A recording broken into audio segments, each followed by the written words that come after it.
Hello and welcome back to the deep dive. It's really great to have you with us again. Hi there. Yes, welcome. So today we're going to get into something pretty significant, a big piece of news that affects, well, millions across the UK.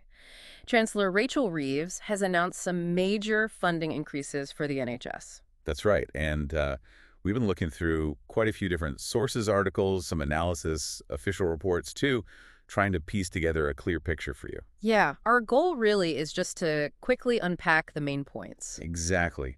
What are the key numbers? What's the government hoping this money will achieve?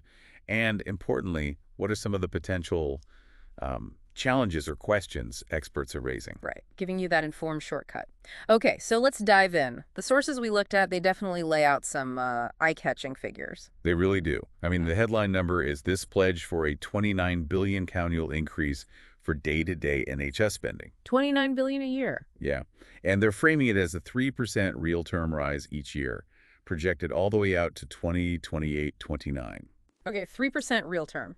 Just so we're clear. Real term basically means after you account for inflation, yeah. Precisely. So the actual buying power of the NHS budget is meant to go up by 3% each year. Right. And for context, several analyses we saw pointed out that this kind of sustained real-term growth, it's actually higher than the historical average for the NHS. Hmm.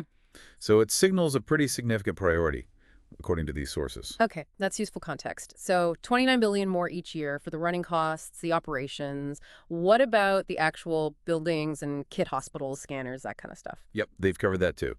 There's a dedicated £6 billion for capital investment. So that's specifically for things like new scanners, more ambulances, urgent treatment centers. 6 billion just for the physical assets. Well, it's part of a much larger national capital plan, but this £6 billion slice is earmarked directly for NHS buildings and, technology. And the sources really highlight this upgrading infrastructure is seen as crucial for boosting efficiency and just general capacity. Makes sense. Okay, so what's the big aim here? What are they actually promising this huge amount of money will do for patients? Well, the main goals stated across the board are pretty ambitious, really. They want to significantly cut waiting lists, improve the overall quality of patient care, and speed up the modernization of services. Modernization, okay. And that $6 billion capital investment we just mentioned, some reports project that alone could help deliver about 4 million extra appointments over the next 5 years. Wow, 4 million extra appointments. That's a very concrete number. But how does the money actually translate into better care day to day? Is it more staff, better tech? What is it? It's kind of both. The increased day-to-day spending, the 29 billion, that's vital for operational things like recruiting and keeping more doctors, nurses, support staff.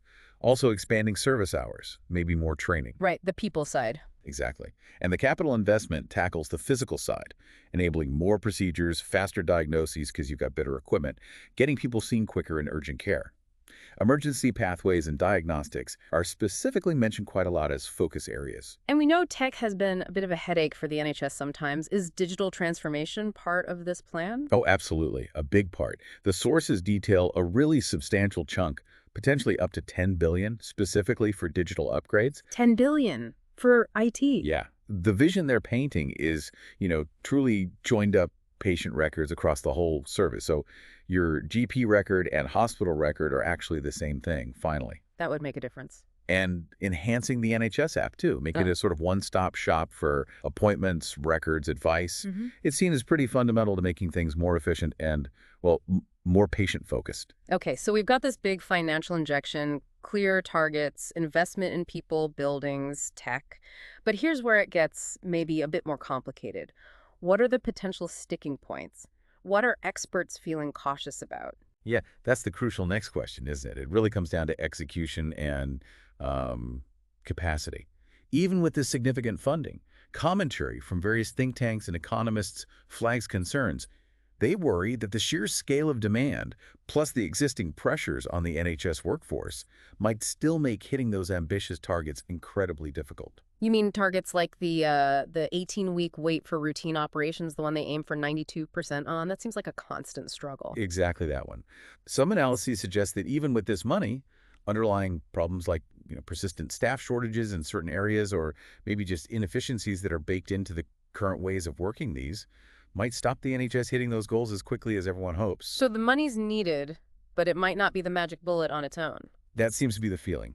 It's necessary, but maybe not sufficient without tackling those deeper operational issues too. Makes sense. It's not just about having the cash, but the system being able to actually absorb it and use it effectively.